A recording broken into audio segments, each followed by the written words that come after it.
আসসালামু আলাইকুম, কেমন আছেন সবাই? আজকে সন্ধ্যায় আমি ঝটপট পাউরুটি দিয়ে চিকেন স্যান্ডউইচ তৈরি করব। বুটের ডাল সেদ্ধ হয়ে গিয়েছে, মুরগির মাংস। চিকেন স্যান্ডউইচ তৈরি করার জন্য আমি পাউরুটি নিয়েছি, গাজর কুচি করে নিয়েছি, মুরগির মাংস সেদ্ধ করে নিলাম, মেয়োনিজ নিয়েছি। পাউরুটির 4-5টা এখন কেটে নিব।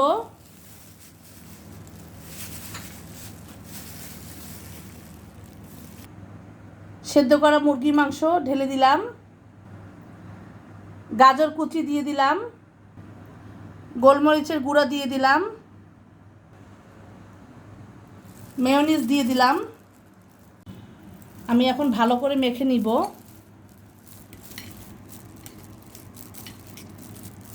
চিকেন, গাজর, মেয়োনিজ মিক্স করা হয়ে গেছে। এখন আমি পাউরুটির মধ্যে দিয়ে দেব। এখন আমি সুন্দর করে পাউরুটির মধ্যে চিকেনগুলো দিয়ে দিব। সেকেন্ড লেয়ারটা আমি দিয়ে দিলাম। এখন চিকেন দিয়ে দিব।